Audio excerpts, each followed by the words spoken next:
Olá, meus amigos do curso de Direito, tudo bem com vocês? Muito boa tarde, uma boa semana a todos, que vocês tenham sucesso, que vocês tenham alegria, que vocês tenham muita paz no coração e na vida de vocês e, sobretudo, que vocês tenham muita saúde e muita saúde de espírito para continuar levando a vida com alegria, com paz, com serenidade e com muita fé.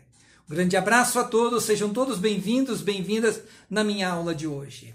O tema da minha aula de hoje, na sequência das nossas aulas, é analisar, identificar, estruturar a epistemologia do marxismo. Esse é o tema da nossa aula de hoje, a epistemologia do marxismo. Já vimos a epistemologia do positivismo com Augusto Comte, já vimos a epistemologia da fenomenologia e hoje vamos entrar na epistemologia do marxismo.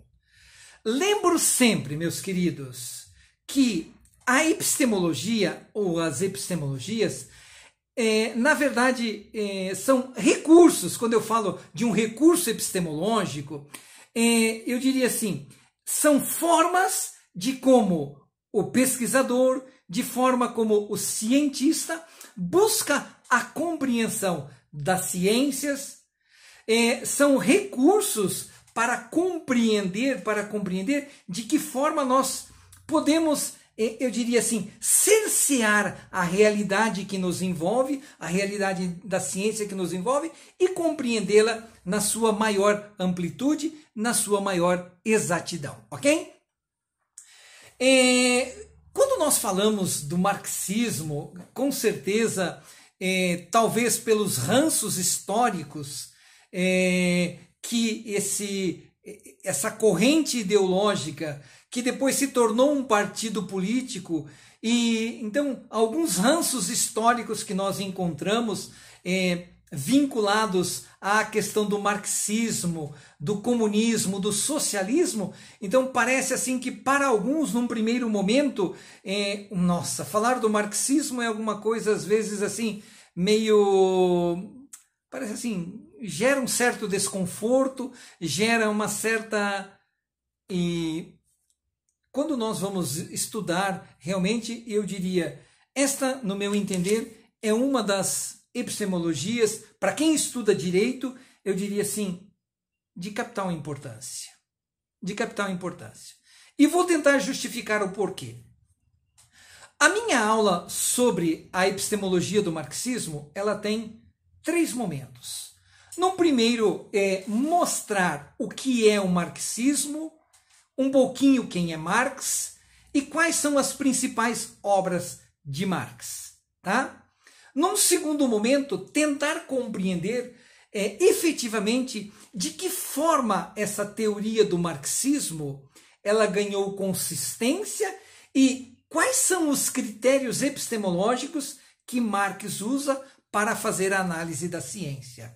E num terceiro momento, para finalizar a minha aula, eu vou utilizar as discussões do marxismo no direito ou as implicações do marxismo para o direito, ok? Muito bem.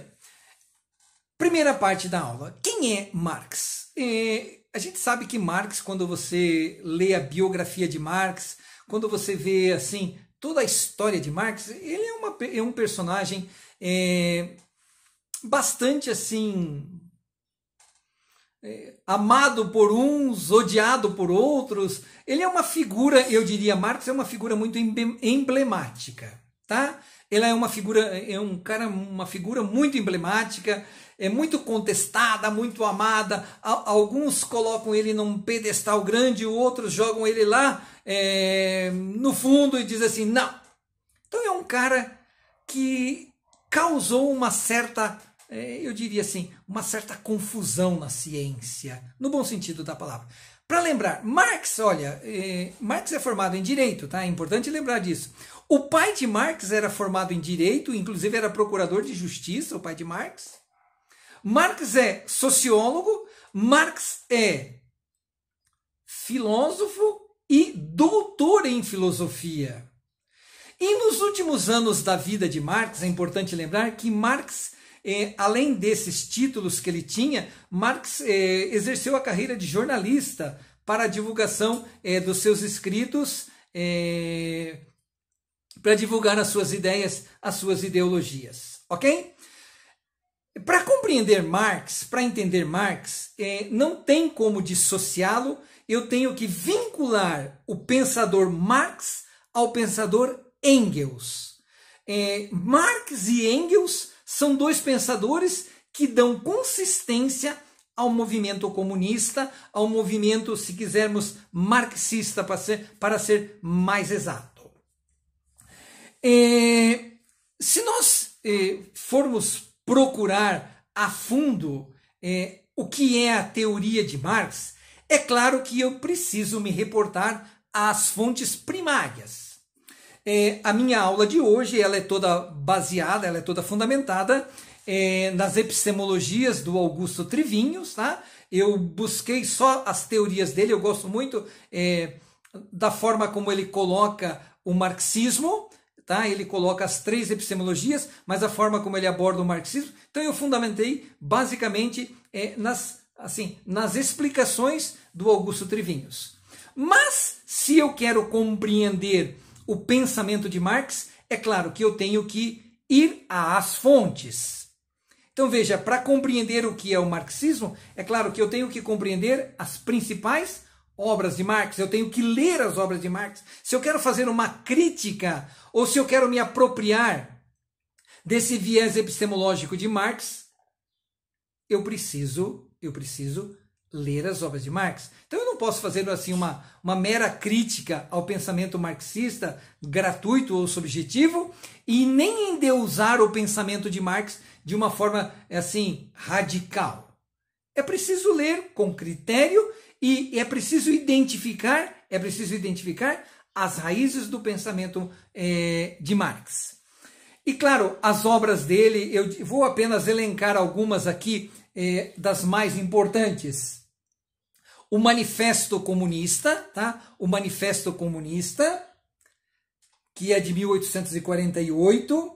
O 18 de Brumário, de 1852. Depois tem, quando Marx escreveu o livro dele, claro, eu vou depois entrar um pouquinho, a obra dele, O Capital, tá? O Capital, que é a obra que ele escreveu em 1867, a primeira parte, o primeiro volume, foi uma obra publicada ainda em vida, e a segunda parte é uma obra póstuma. Mas depois da publicação, imediatamente após a publicação, o seu livro começou assim a ser divulgado. Tem um autor, chamado Feuerbach, que faz uma crítica a todas as considerações que Marx apresenta sobre o marxismo. E aí Marx responde para ele numa outra obra chamada Teses contra Feuerbach, tá? O 18 de Brumário, os manuscritos econômico-filosóficos. Então Marx tem assim uma literatura vastíssima, uma literatura muito grande, uma literatura muito curiosa, que vale a pena, principalmente O Capital, para quem é do direito, eu acho que é uma obra essencial a ser lida, a ser estudada. Muito bem. Tendo esse pressuposto de quem é Marx e de quem é ou quais são as suas obras, nós poderíamos perguntar: o que é o marxismo como corrente epistemológica? Tá? Eu não vou entrar nas questões históricas do socialismo, do comunismo, de toda a história do comunismo, desde Lenin, Stalin, Trotsky, Mao Tse-tung, Che Guevara, movimento Solidarność, Gorbachev. Não vou entrar, tá? Isso é uma questão histórica, onde nós podemos ler ao longo da história se deu certo ou não deu certo essa transformação de uma ideologia num partido político. Não é o assunto da minha aula, não é o tema da minha aula, mas apenas assim para dizer, mereceria uma análise muito criteriosa também. Muito bem. O que é o marxismo? do que trata o marxismo? Por que ele é uma corrente epistemológica? O marxismo, olhe bem aqui comigo, o marxismo é um método de análise socioeconômica. Isto é, Marx coloca como pressuposto para a compreensão da ciência, o pressuposto, o paradigma principal, esta análise socioeconômica. A gente vai entrar no que é essa análise socioeconômica. E a partir desse pressuposto desta análise socioeconômica, ele propõe a questão do materialismo histórico, a questão do materialismo dialético. E quando ele faz, ou quando ele utiliza, essa, eu diria assim, esse gancho, esse viés, eu diria assim, essa orientação, Marx, socioeconômica, né, um método de análise socioeconômica, método porque tem regras próprias, Marx diz que existe um sistema de exploração da classe operária pela classe burguesa. E Marx fala, quando essa exploração existe, que parece que não existe uma socialização dos meios de produção e, consequentemente, se não existe essa socialização dos meios de produção, existe, de uma certa forma, alguém que está se aproveitando de alguém. Existe uma classe que está se aproveitando de outra. E Marx diz assim, tem alguma coisa equivocada. E Marx propõe como teoria, a tomada de poder pela classe operária. Ele fala assim, é muito radical, da revolução, tá? Da revolução e tomada de poder, seja dos meios de produção, seja do governo. Isso é muito claro nos escritos de Marx. E Marx, ao propor o marxismo, ele fala, quando ele diz assim, da socialização dos meios de produção, ele fala de uma população economicamente homogênea. Isto é, por meio da igualdade social, todos, olhem bem, todos terem acesso a tudo. Principalmente aquilo que decorre, ou que é decorrente, daquela ideia central da sua teoria, que é a questão do trabalho. Ok? Então veja, o que é o marxismo? É um método de análise socioeconômica. Tranquilo? Vamos mais. Quando nós falamos de tudo isso, de um método, é claro que eu tenho que me reportar, para justificar esta minha fala, eu tenho que me fundamentar em duas obras. E vou me reportar a duas, assim, particularmente. No livro Manifesto Comunista, ali Marx apresenta, em 1848, tá? Marx apresenta, é claro que a gente teria que fazer uma análise de toda a situação econômica que estava passando a Europa Ocidental, o leste europeu. Nós sabemos que aquele momento da Revolução Industrial foi assim de impacto na sociedade.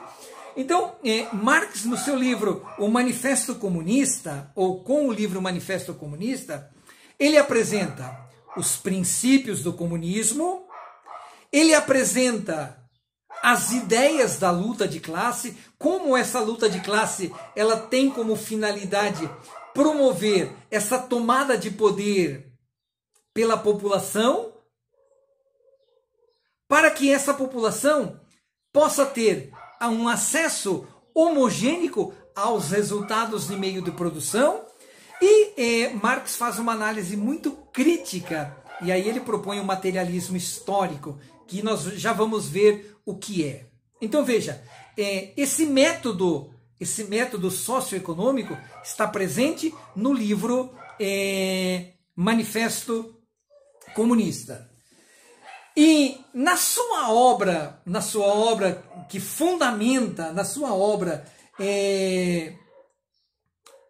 a grande teoria que ele propõe para a compreensão da ciência, é claro que essa teoria ela tem como fundamento a economia política inglesa, tem o pensamento inglês, o pensamento sociológico inglês e francês, decorrente da Revolução Francesa, da própria ideologia, sociologia alemã. Enfim, Marx eu diria assim, é um vulcão de ideias. Na sua obra O Capital, a sua obra por excelência, Marx faz uma crítica. Então, olha aqui. Então, por que ele é um método? Então, ele vai fazer assim, a grande crítica que Marx faz é uma crítica ao modelo capitalista emergente da Revolução Industrial. Importante marcar isso daí. E quando ele diz assim que ele está fazendo uma crítica ao modelo capitalista, ele faz uma análise do modo de funcionamento da economia capitalista. Então ele não só critica, mas ele faz uma análise do como essa economia ela é estruturada, em função do que e de quem. Em função do que e em função de quem. Mas, das aproximações que Marx, ao fazer essa crítica ao capitalismo, Marx, ele constata, ele coloca assim, já quase como conclusão do seu pensamento, ele diz assim que o modelo capitalista, quando ele não faz essa distribuição homogênea dos bens de capital, ele mostra a exploração do capital contra o trabalhador. Outro detalhe, quando ele faz essa crítica, ele diz que o excedente, isto é, o resultado, o lucro, fica sempre para o capital, nunca para o trabalhador. O excedente. E esse excedente que Marx faz a crítica, que Marx discute, na verdade é assim. Só um pouquinho apagou a minha luz aqui, deixa eu acender a minha luz aqui novamente, para ficar um pouquinho mais clarinho. Então, esse excedente que Marx coloca como... Esse excedente, Marx diz assim que ele deveria voltar para o trabalhador como resultado da sua mais-valia. Opa, voltou a luz aqui. Tranquilo. Na forma de, sabe assim, voltar para o trabalhador, ser do trabalhador, não apenas do capital. E isso daí, para nós do Ocidente, é uma visão assim muito complexa, né? Alguém diz assim, nossa, o cara está trabalhando e recebe salário e ele ainda quer parte do lucro, alguma coisa assim. É uma visão bem capitalista. Então Marx diz que esse ficar com o resultado do capital, ficar com o resultado da produção, ele causa, no entender de Marx, ele causa muitas consequências sociais. Alguns ficam com muito, muitos ficam com pouco. Então nós temos assim uma visão sociológica de consequências ímpares. Marx diz que essa questão do empobrecimento das pessoas, ela é resultado desse modelo agressivo do capitalismo. Esse modelo quase que selvagem do capitalismo, ele explora muitos em benefício de poucos. Poucos ficam com praticamente tudo aquilo que foi produzido por muitos, e muitos ficam com pouco. E aí ele começa a grande discussão dele, tá? A grande discussão sobre as formas, como a sociedade deve se organizar, de que forma as ciências devem se organizar para que aconteça uma homogeneização, isto é, todos tenham acesso àquilo que é produzido, ou o resultado do trabalho, é aquilo que ele vai chamar depois de mais-valia, ou valores produzidos. Muito bem, segunda parte. De que forma Marx estrutura essa sua crítica ao modelo capitalista? De que forma Marx coloca a sua epistemologia como uma análise social e econômico para a compreensão da ciência? Marx tem três perspectivas. Para Marx existem três fundamentos do seu pensamento que são assim excepcionais no meu modo de ver, que nos levam à compreensão de uma realidade. Marx fala da história, Marx fala do trabalho e Marx fala da mais-valia. História, trabalho e mais-valia. Isso está presente principalmente na sua obra O Capital. O que é história para Marx? O que Marx entende por história? Para mim é uma das coisas mais incríveis do pensamento de Marx ou do pensamento marxista. História é a ação humana intencional. Para Marx, a história ela não é fruto das subjetividades, ela não é fruto da ação dos deuses. Inclusive, Marx faz uma crítica radical à religião. Ele diz que a religião é o ópio do povo.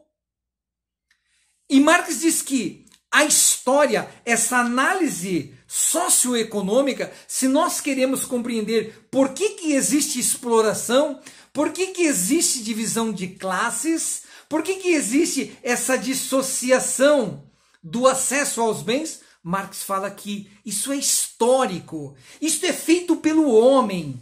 É o homem que quis assim. Não existe ação dos deuses, não. Para Marx, isso é a ação do homem. A história é resultado do homem, da ação intencional do homem. É o homem que quis assim. E para Marx, o capitalismo é histórico. Por isso que ele fala do materialismo histórico. Tá? Ele analisa a história, eu diria assim, de uma maneira muito fria, de uma maneira muito seca, de uma maneira muito contundente. Ele não coloca floreados. A história, ela foi feita pelos homens. Se existe essa dissociação econômica, ela é resultado daquilo que o homem quis. Se nós temos uma situação social e econômica, historicamente falando, é porque o homem fez da história desta forma. É ação intencional do homem. Fantástico, né, gente? Quebra muitos misticismos, quebra muitas assim falsas ideologias, falsas atribuições. A história é feita, toda a história, ela é feita de ação, de ações humanas. Preste bem atenção nisso daqui.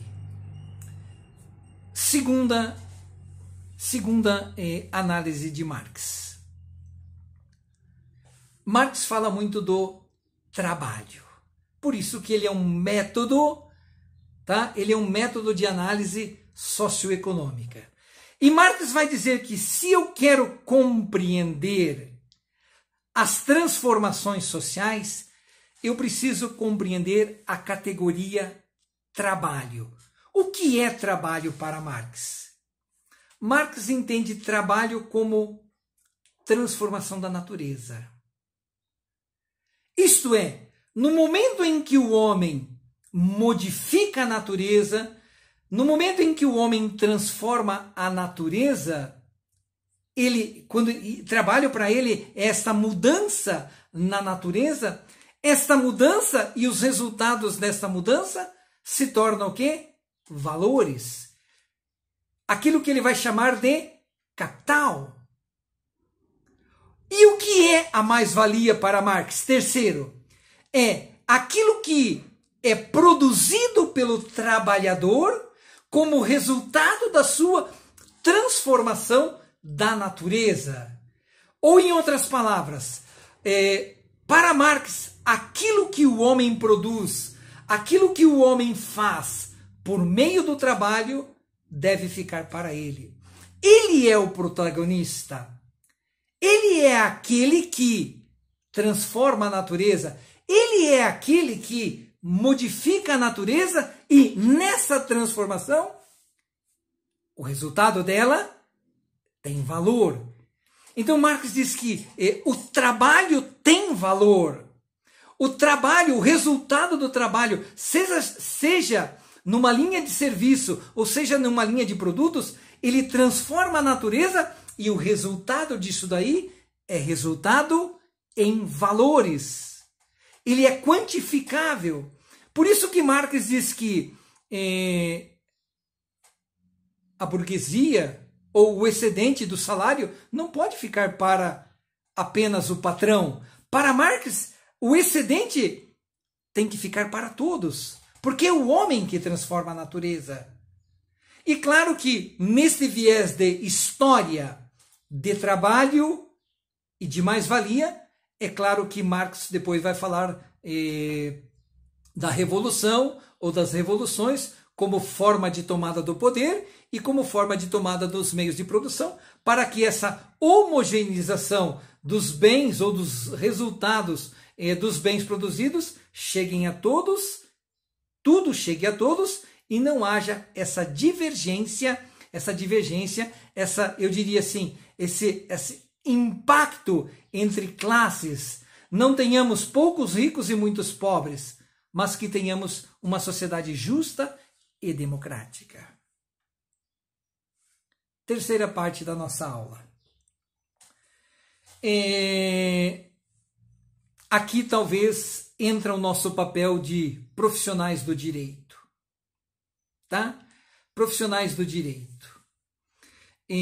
Eu diria, talvez mais além do que a visão meramente positivista ou fenomenológica, e aqui vou me reportar talvez ao grande pensador Miguel Reale aqui no Brasil, eu diria assim, quais as implicações dessa perspectiva epistemológica do marxismo para o próprio direito? Primeira, o profissional do direito, ele tem que ter uma compreensão da história humana, tá? O profissional do direito, ele tem que ter uma compreensão da história humana inserida numa realidade de injustiças. O que quer dizer isso? Eu preciso ter um olhar que me permita compreender a realidade na qual este ser humano ele está inserido. E nós sabemos que as nossas realidades, ou a realidade de muitas pessoas, são realidades de injustiça, de falta dos bens que são necessários à vida humana. Então, às vezes, quando nós fazemos uma análise, um julgamento, às vezes, por demais unívoco, nós esquecemos de olhar a história humana que está íncita na vida desse sujeito que talvez seja o nosso cliente. Compreender, eu diria assim, as perspectivas históricas da nossa sociedade, uma sociedade que, historicamente, ela é repleta de injustiças, ela é repleta de desigualdades sociais, ela é repleta de, eu diria, de equiparações quando nós ouvimos que quem tem dinheiro tem acesso à justiça e quem não tem dinheiro não tem acesso. Mas a gente diz, não, a justiça é para todos. Ou para alguns. É importante lembrar, meninos, meninas, que eu diria assim, ter essa visão de onde vem essa pessoa, qual é a história dela, Quais as raízes socioeconômicas dela? Quais são, eu diria, os impactos sociais que, de uma certa forma, não digo que definiram, mas que foram condicionantes para a ação humana ou para a compreensão dessa ação humana histórica? O homem, meus queridos, é o dono da história. A lei é para o homem, não o homem para a lei. A lei está a serviço do homem. E todas as vezes que o homem é ferido na sua dignidade como ser humano, quando não lhe é garantido aqueles elementos básicos daquilo que o faz homem como homem, eu acho que aí deveria entrar o grande papel da justiça, o grande papel dos operadores do direito, de respeitar o homem na sua história e atender o homem como ser histórico. Mas propor uma reflexão dizendo que quando nós pensamos no capital, o capital, tudo aquilo que é produzido pela humanidade, deveria ser a favor do homem. Sabemos que isso não é verdade, tá? Sabemos que isso não é verdade. Não vamos ser tão ingênuos. Mas, quando nós pensarmos a nossa ação como homens e mulheres do direito, pensarmos que, acima de tudo, acima dos bens, das coisas das pessoas, estão as pessoas que são as donas, os proprietários desses bens, está a vida desse ser humano.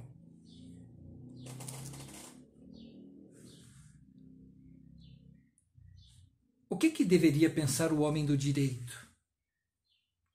Ele não pode aceitar, meus queridos, o homem do direito não pode aceitar padrões de injustiça social. O homem do direito não pode ser conivente com as injustiças sociais.